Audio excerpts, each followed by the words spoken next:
There was one evening last week when I was in a Zoom meeting that lasted longer than expected. And so Graham started on a job in the house, and when I came away from the computer, Robin and Trin were hanging around with long faces waiting for some family time to eventually happen. I hadn't given them much notice about my meeting, so they both had other expectations of the evening. The three of us sat down together in the lounge waiting for Graham to finish up. We didn't bother putting on the television, we just sat talking for a bit, and then I don't quite know how it happened, but someone started a game of I Spy. We used to play it a lot, particularly in the car when the kids were much younger, but I don't think we'd played it for years. Graham turned up about 10 minutes later, but we just carried on playing I Spy all together. Strangely, it felt like another one of those memory-making times, of which there have been many during lockdown. I'm sure that one day in years to come, one of us will have cause to say, "Do you remember that evening in 2020 when we all sat playing I Spy together for ages?"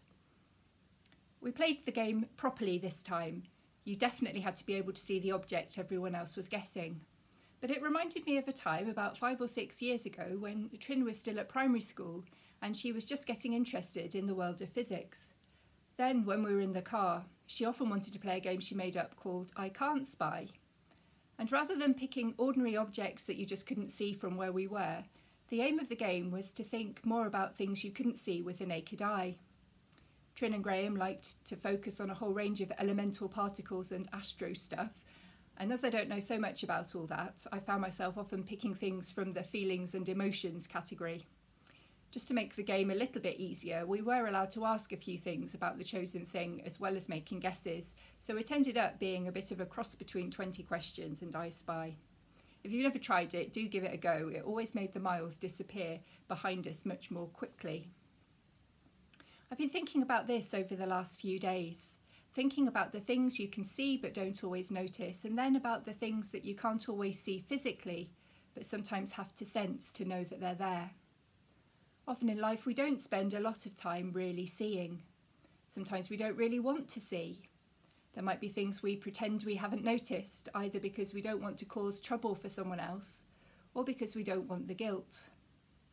I confess that there have been many times when I've been walking through a town centre and I've pretended that I have no awareness of the presence of the person asking for money, or the charity workers with their clipboards, just because I don't want to stop and get caught up in someone else's concerns. Even as it happens, I feel a stab of conscience. I know I'm not doing the right thing, but I try not to give that thought any attention either. Seeing means really noticing, and that means stopping. And that means giving something of myself, whether that's time or money or something else that I really just want to hang on to for myself. In the stories of Jesus in the Bible, there are many times when we can read that Jesus saw. Jesus saw the individual person in their need. He saw the people following him at a distance, eager to know more about what he was all about. He saw the hungry people who had spent a long day perhaps travelling to hear him speak. He saw the blind man, the distressed mother, the weeping mourners. He really saw, and he noticed and he cared for all of them.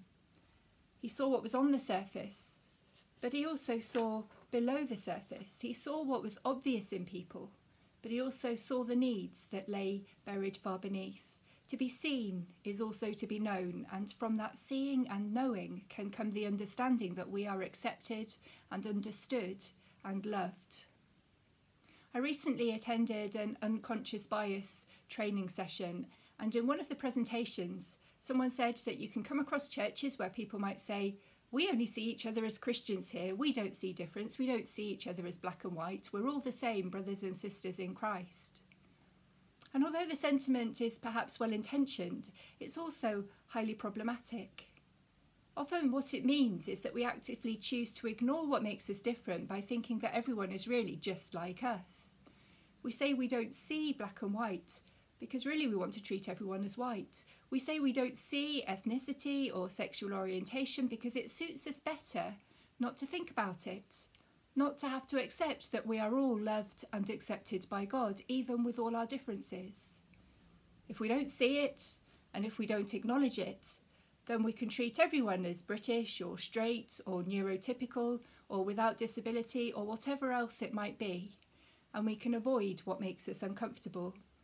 If we pretend that everyone is just like us really, then it's just a whole lot less troublesome. But Jesus saw and still does. I believe in a God who sees me and knows everything about me. I believe that God made me as I am and put me where I am, and that everything about me matters to God. God came to us in Jesus, a Middle Eastern Jewish man born in a particular place and a particular time into a particular family. And all of these things are not incidental, not to be ignored. They matter. People just want to be seen and known. We want to know that someone acknowledges us and accepts us and maybe even loves us as we are. I know I'm not living the most adrenaline-filled life at the moment, but I am kind of hoping for another game of I Spy sometime soon. It's helped me to look at my living room and things around me in a different way, and yes, it probably is time for a dust. And it helps to remind me of the importance of really seeing. It challenges me to acknowledge the times when, for my own comfort, I choose not to see. And it inspires me to try and see others as Jesus sees, individually and uniquely precious, and extravagantly loved and blessed.